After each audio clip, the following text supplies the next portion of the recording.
Welcome to Within the Frame, where we bring the most pressing issues across the globe into focus. I'm Kim Mok-yeon.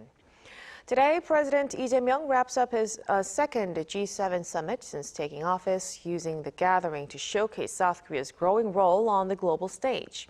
Over the past 2 days, he has joined discussions on AI governance, global development, and economic security while holding a series of bilateral meetings with world leaders. He also drew attention for his exchanges with U.S. President Donald Trump, including talks on North Korea and regional security. As leaders grapple with the aftermath of the Iran conflict, the war in Ukraine, and the ongoing economic uncertainty, what has President Lee achieved at the G7 summit, and what does it tell us about South Korea's place in today's changing global order? For answers to this, we are joined in the studio by Kim Mok-yeon, Senior Research Fellow at the Institute for National Security Strategy. A very big welcome, Dr. Go. It's good to be with you. And also joining us online is Daniel Connolly, Associate Professor of International Relations at Hankuk University of Foreign Studies. Good to see you, Professor. Thank you for inviting me. So let's start a discussion right away with, of course, the G7 summit in France. It marked Korea's second straight participation. Tell us, what is the significance of this participation this year? Well, I definitely think it's noteworthy. President Lee, I think, said it best in a recent social media post where he said, South Korea is no longer a country that simply follows change, but one that creates change and leads the future. And in one sense, this is a very good time for Korea. And maybe because it's a bad time for the rest of the world, we have a very unstable or erratic U.S. leadership. South Korea can put itself forward as a really responsible team player, but also a valuable provider of trade, technology, and investment to the rest of the international community. That being said, Korea's repeated invitation is not unprecedented. Brazil, for example, was invited last year, also this year. India has appeared 7 times in a row. But still, South Korea is the only country from the Pacific region. And in a very real sense, when host countries invite guests to the G7, there tend to be 2 main reasons. One, it's another country that's kind of being groomed and singled out for being able to contribute something to the host and to the G7, or a country is invited in solidarity, perhaps because it's a victim of something happening. And definitely this year, UAE and Ukraine are kind of these solidarity invites. But I would say South Korea, Brazil, India are guests in that first category. Countries that are useful and being asked to do more. Right. So it was really a chance for Korea to show its value on the global stage this time around. Now, when we look at the broader agenda, Dr. Go, the leaders discussed various issues from Ukraine, the Middle East, and AI governance as well. What kind of role can a middle power like South Korea actually play in addressing these challenges? Well, it looks like, we often say that we live in the era of great powers between the United States and China. But in fact, the global space is big enough to leave room besides China and the United States. So then South Korea clearly has, strangely enough, has a very competitive advantage in very key critical areas at the moment, such as defense industry, advanced technology such as AI and semiconductors. Also, South Korea is a major trading power. You cannot say Korea is a major military power, but then doesn't really have a global production capability yet. But then that's not the case when it comes to trade, technology, and supply chain issues. So all the issues that you just mentioned, such as Ukraine, Middle East, and also as AI, these are areas where South Korea can provide critical assistance to our European partners. For instance, when it comes to Ukraine, clearly when Italians invited South Korea to the G7 meeting, they have an eye on the potential for South Korea to assist Ukraine in the ongoing war against Russia. South Korea has a very advanced and large scale, which is very important, defense base. And the Europeans have been asking South Korea to lend a hand for a while. So there's that issue there. And the second, when it comes to the Middle East, it's all about the free passage in the Strait of Hormuz. South Korea is a major energy importer from the Middle East, and therefore there's a very important inherent interest in South Korea to ensure there's a free trade, free navigation in the Strait of Hormuz as well as the regional stability.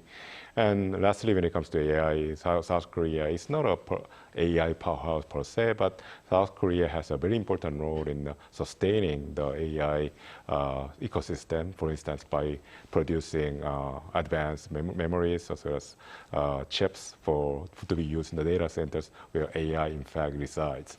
So South Korea is a very critical player there. So these are all areas where South Korea has a very important and fundamental roles, and that's why I think South Korea has more. In fact, this is the reason why South Korea punches way above its weight class right now.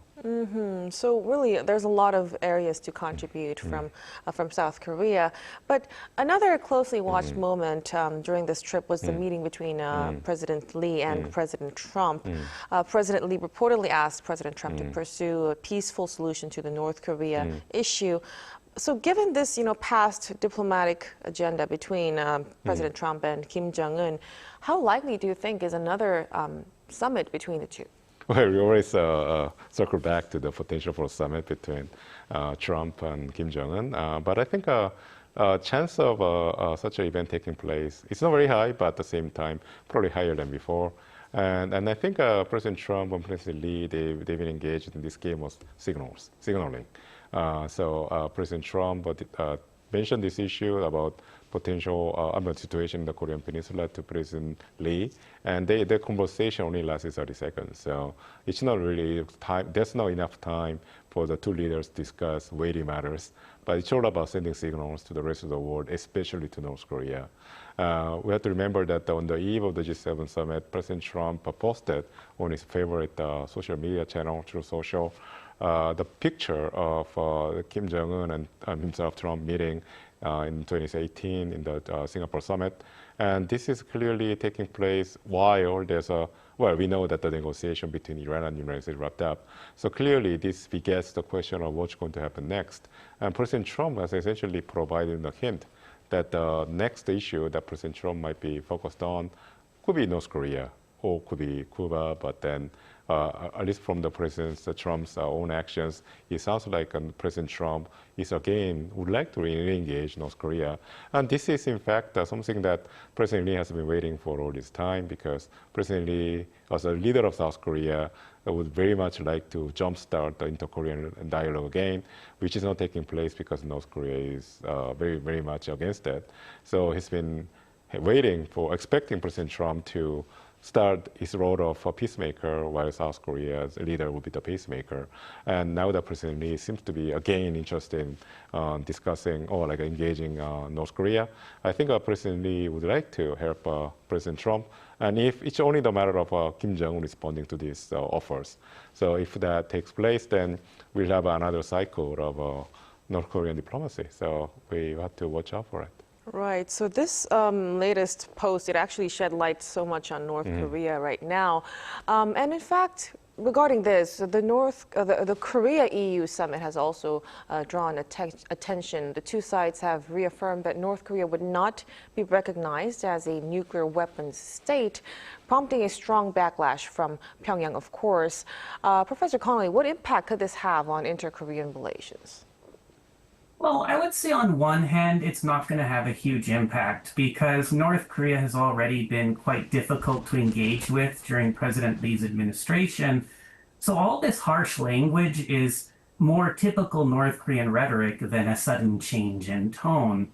But in my opinion, this whole kind of crisis point with North Korea here over the EU ROK declaration does reflect a bit of a deeper challenge facing South Korea's diplomacy. I think when South Korea is invited to, dialogue with the EU or the G7, there's kind of a lot of demand on it to actually contribute something. And I would say in this case, the EU's approach of no compromise diplomacy with Russia and by extension, North Korea, is drastically different than South Korea's vision of engagement diplomacy with North Korea. And this EU ROK declaration kind of shows a mix of language that reflects both agendas, and it creates this kind of problem. And if you look at the document itself, paragraphs 11 and 12 are very much modeling the EU's approach to dealing with Russia. It's kind of a diplomacy by demands. Then paragraph 13 takes a somewhat softer tone, but still talks about North Korean human rights issues. And I would say this kind of inconsistent framing of it, very much at odds with South Korea's typical outreach towards North Korea, is at the root of North Korea's claims that the South is calls for peace are just a mask. And I think this is the practical challenges of negotiating a joint declaration with a much bigger power when you're invited to the G7. All of it might have contributed to this. So even though there had been a joint declaration, there seems to be a little bit of a gap in perspectives.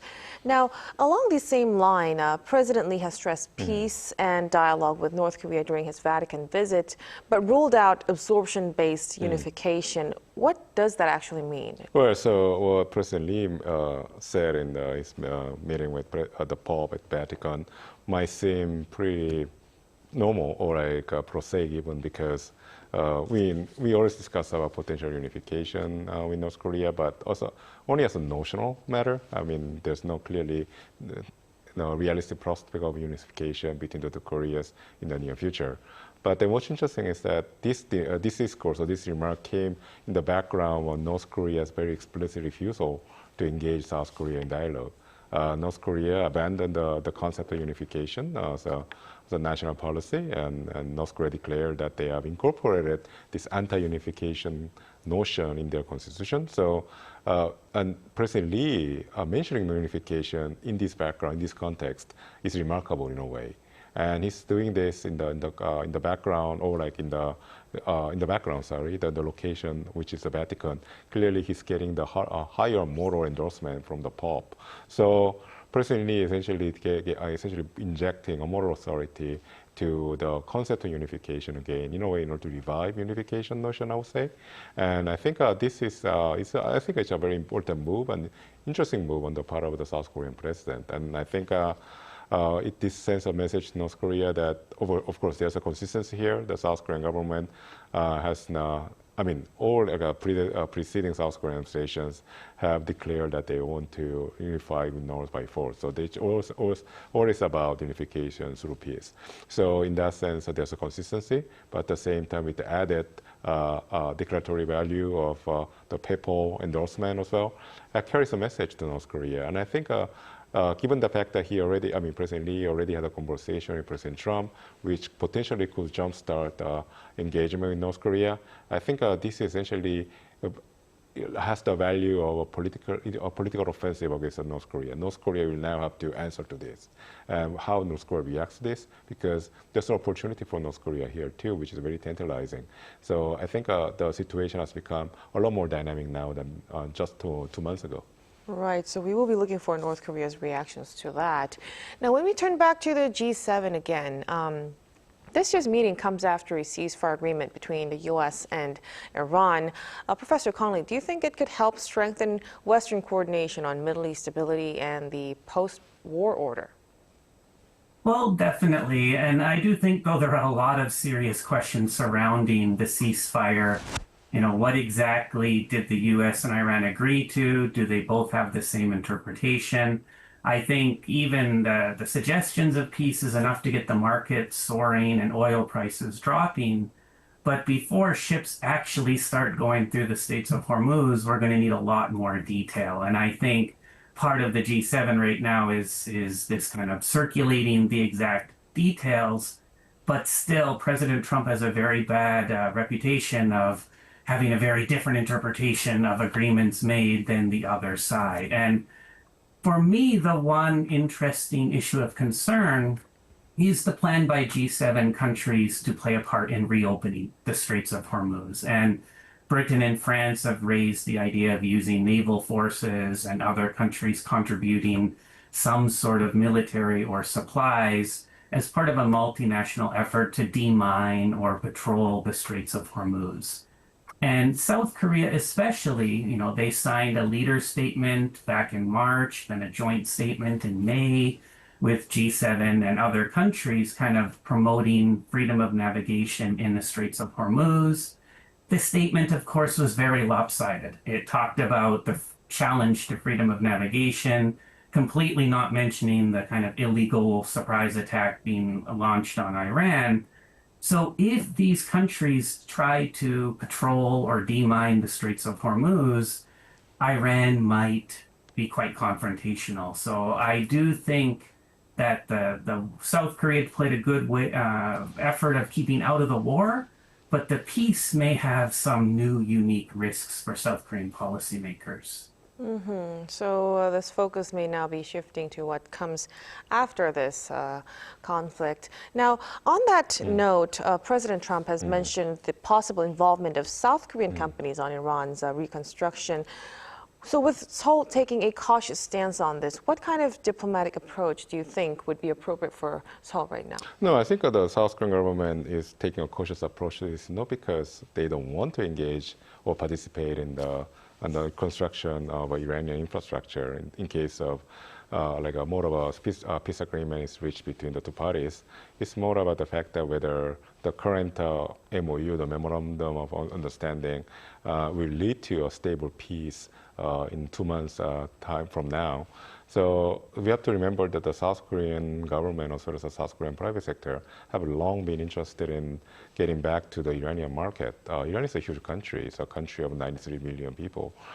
So if we go back 10 years ago, when President Obama then signed the joint comprehensive plan of action with Iran to engage Iran in democratization and try to normalize relations with Iran. In fact, the South Korean president at the time, President Park Geun-hye, which actually comes from a very different part of the political spectrum than President Lee, was one of the first leaders to visit Iran. And one of the aims to normalize relations with Iran was to allow South Korean private sector to re-enter the Iranian market. So I don't think South Korean government feels pressure by the United States to go into Iran against its will. It's actually, I think the South Korean government and South Korean companies probably consider this to be a major invitation. So I think there will be no really reservation on the part of South Korea to go back to Iran. And I think they are ready. It's just a matter of uncertainty regarding the sustainability of this agreement. And it's always possible that with President Trump and the Iranian regime to restart the conflict. So I think if we set aside that risk, I think this invitation to participate in this huge reconstruction fund of $300 billion is a major opportunity for the South Korean private sector. So we'll really have to see how this unfolds in the coming months. Now, before we conclude our discussion tonight, Dr. Go, I would want to ask, there's a lot of things that happened. President Lee visited Europe and G7 also. So what message do you think Seoul was able to deliver through this latest trip? What's the biggest takeaway? Well, so G7 is a multilateral diplomatic stage. South Korea, the current government's foreign policy doctrine is called the G7 Plus. Or like G7 plus the diplomatic powerhouse. So South Korea would like to be a multilateral diplomatic powerhouse now. And they're essentially taking opportunities like this, such as the meeting in G7, G20 meeting, also as the APEC. All these are multilateral diplomatic forum to raise South Korea's profile. So I think that's already been done. I think South Korea is well known around the world. I think all the major actors around the world understand the fundamental and critical role that South Korea can have in many different domains, such as technology, like multilateral diplomacy, of course, but also as in sometimes even resolving conflicts, and especially when it comes to trade. So I think that first phase of the task is done. I think South Korea's job right now is step up and deliver on its potential. So I think that's going to be the second phase of President Lee's diplomatic agenda. Right, we will definitely be watching forward to that in the months ahead. Thank you so much for your insights, Dr. Go. My pleasure. And also, Professor Connolly, of course, we appreciate your time tonight. My pleasure. And that'll be all from us on Within the Frame. Be sure to tune in again next time as we continue to explore the stories that matter. Till then, stay informed and engaged.